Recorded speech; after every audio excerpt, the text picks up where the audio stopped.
अयम वत्रासुर का वध। श्री सुखदेव जी कहते हैं, राजन, वत्रासुर रणभूमि में अपना शरीर छोड़ना चाहता था, क्योंकि उसके विचार से इंद्र पर विजय प्राप्त करके स्वर्ग पाने की अपेक्षा मरकर भगवान को प्राप्त करना श्रेष्ठ था। इसलिए जैसे प्रत्ययकालीन जल में केट बासुर भगवान विष्णु पर चोट करने के लिए दौड़ा था, वैसे ही वह भी त्रिशूल उठाकर इंद्र पर टूट पड़ा।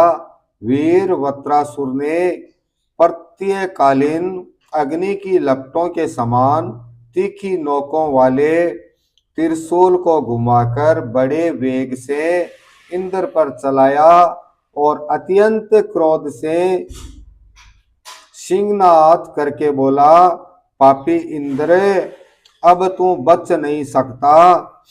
इंद्र ने ये देखकर कि वह भयंकर त्रिशूल ग्रह और उलय के समान चक्कर काटता हुआ आकाश में आ रहा है, किसी प्रकार की अधीरता नहीं प्रकट की और उस त्रिशूल के साथ ही वासुकी नाग के समान वत्रासुर की विशाल भुजा अपने 100 गांठों वाले वज्र से काट डाली।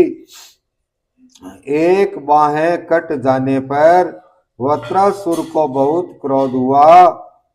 उसने ब्रजधारी इंद्र के पास जाकर उनकी ठोडी में और गजराज ऐरावत पर परिध से ऐसा प्रहार किया कि उनके हाथ से वह ब्रज गिर पड़ा।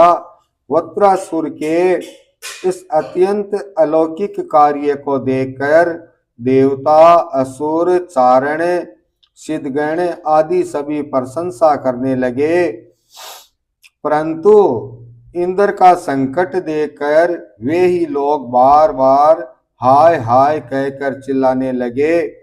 परीक्षित, वह व्रज इंद्र के हाथ से छूटकर वत्रासुर के पास ही जा पड़ा था, इसलिए लज्जित होकर इंद्र ने